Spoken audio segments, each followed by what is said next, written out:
Hello, welcome to my kitchen. My name is Andrew, and in this video I'm making fries and I'm making ketchup. That sounds boring.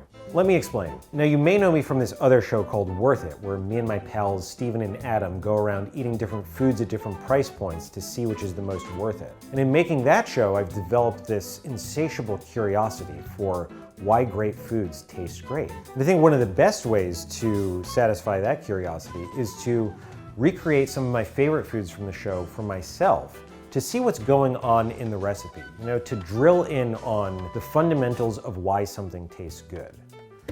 Maybe I'll learn something, maybe I won't, I don't know. So the fries that I want to make come from our sandwiches episode and from a restaurant called The Oinkster. We were primarily looking at their pastrami sandwich, which is incredible. But The Oinkster also makes these unbelievable fries, and they also make all of their own condiments, including ketchup. When I think of ketchup, I think red sugar that comes in a bottle, children put it on everything, end of story. But for a restaurant to actually make their own and to hone the flavor the way that they want is really quite fascinating. And also, what is ketchup anyway? I mean, if tomato is a fruit, is ketchup really like a jelly? To start off, I'm going to be speaking with Chef Andre from The Oinkster to learn a little bit more about their ketchup and their fries. Hey Chef Andre, nice to see you. Hey Andrew, good to see you. I'm here to talk about your ketchup, which I love so much. Yeah, ketchup, it's like an essential part of American life. What do you see in the flavor of ketchup that had an opportunity to be enhanced? I think when you eat certain foods that have been processed or that have been sitting in a can or a jar, there's a little bit of a staleness to it. Our fries were so good, and I thought, well, I don't want to just buy any ketchup, but I didn't want to make something so weird that people would say, well, it's kind of like ketchup, but it isn't. So I remember going to this fancy food show, bringing home a bunch of samples of all these, what they call artisanal ketchups. Andrew, none of this stuff tasted good to me.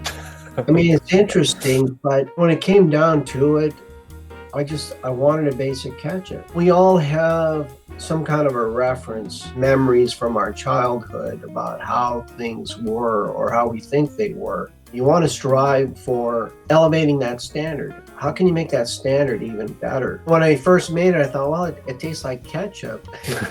When I started tasting it side by side against other ketchup, it's like, wow, this is really sharper. The flavors are brighter. Thank you so much for your time. Thanks for sharing the recipes with me. I'm looking forward to making this stuff for myself. I'm curious to see how it turns out for you. I've acquired the ingredients. Some were more difficult to get than others, but we'll get to that later. But my conversation with Chef Andre also got me thinking about, what is the nature of ketchup? What is this stuff? And this led Chef Andre to share a very interesting anecdote with me. Looking at ketchup in a more abstract lens, my head goes to fruit preserves. Tomatoes, I think, are technically a fruit. You eat it for its sweetness. What do you think about that? Yes, our brains, we're looking for balance. It's like yin and yang. So that's what jam does when you put jam on a piece of toast.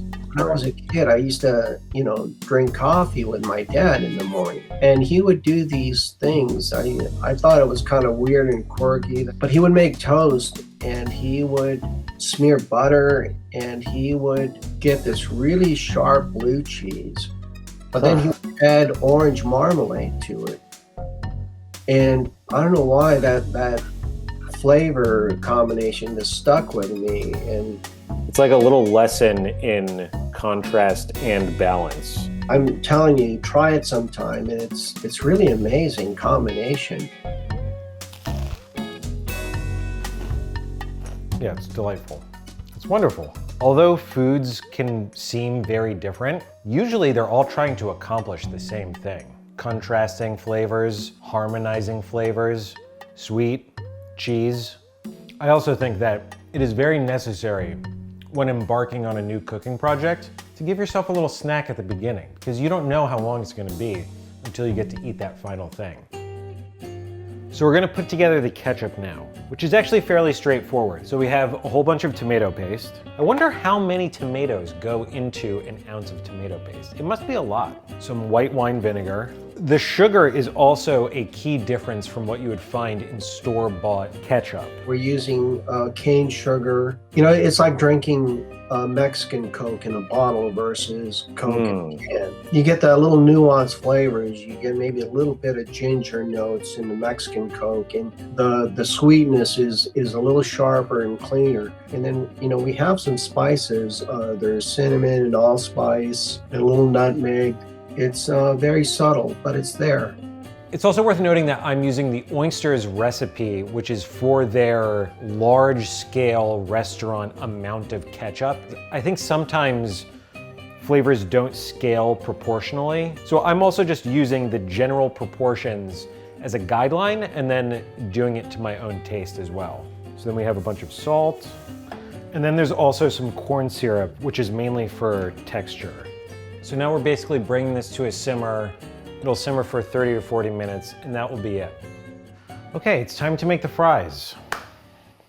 There's a certain despair that maybe you've felt before. It's when you have a recipe and it requires a particular ingredient.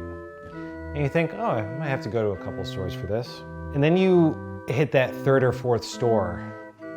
These fries have 3 of those ingredients. 2 of them are the cooking fats, which we'll talk about in a second. But the main one is the potato itself. You want to get Kennebec potatoes. I don't know if you know this, but most of the Kennebecs that are grown in the United States go to processing Lay's potato chips and In-N-Out fries. Really? I love In-N-Out because those potatoes taste like potatoes. It's very difficult to get consistent Kennebec potatoes all year round. If you take a potato and you refrigerate it, it'll develop more sugars. The sugar caramelizes. You don't want the sugar, you want more of a starchy potato. So after asking the Oyster for some help, they suggested going to the downtown Los Angeles wholesale produce area. And I found these potatoes, and it was such a glorious feeling. The thing is, I could only buy them in a 50-pound quantity. I like fist pumped when I got the potatoes. The guy who ran the shop was like, so you're gonna pay for these or what? Anyway, I was so amped. Decided to treat myself to some tacos around the corner. Amazing vendor making carnitas. Got myself a couple victory tacos, and here we are today. Look at that potato. This thing is a weapon. This is like a prehistoric potato. You know when they show renderings of like how big an alligator was when dinosaurs were still alive? This is the potato version of that. I don't have a automatic fry making thing, so I'm gonna be cutting these by hand. Okay, let's just start.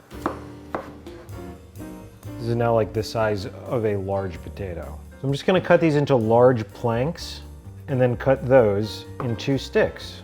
So I'm just gonna store these in cold water while I get everything else set up, as they do at the restaurants. Oh my God, that was only half of a potato.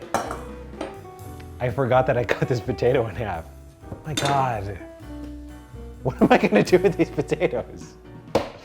Okay, so we're actually gonna fry these fries in 2 stages. The first is going to be in beef tallow. Beef tallow was also pretty difficult to find. So I ended up asking a butcher who's actually previously been on Worth It. It's a place called Gwen. Gwen actually had Wagyu beef tallow, so added bonus. Loading the cups of Wagyu beef tallow into this pot is a great experience. Even if my fries come out like crap, that alone, lots of fun. So we're starting the fries at a lower temperature, blanching it for about 9 minutes, and then we're going to swap to a different oil, just gently moving things around. So I'm getting less bubbles now, and I thought that it might have something to do with the temperature, but I think it's actually that the moisture in the potatoes is leaving. I can already tell they have like this crispy airiness to them. Okay, so there's all my blanched fries. I can't believe that this was a single potato. So next we're swapping to rice bran oil, which is apparently the type of oil that's used when frying tempura. The oil is now up to temperature. What's interesting is it really actually has a fragrance of rice to it, which seems obvious because it's derived entirely from rice, but smells are fun. Ooh. I can hear them clacking together because of their crispness. Oh, the sound, it's like rolling dice. Oh my God. I was probably gonna edit out me sneaking a fry there, but wow. That was good. Look at these fries. The sound of them is just, it's intoxicating. The golden color, it's beautiful.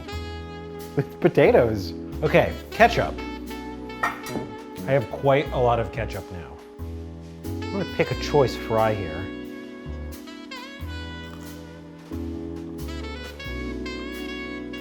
You can't just have one fry. You can't. Obviously, there's inconsistencies in my cutting. So the smaller ones are a bit crunchier. Some of the bigger ones are just perfect. And now for some ketchup. It's so good. It's hard to describe its flavor other than it tastes more. Chef Andre did suggest taste this side by side with store-bought ketchup. So we have the good old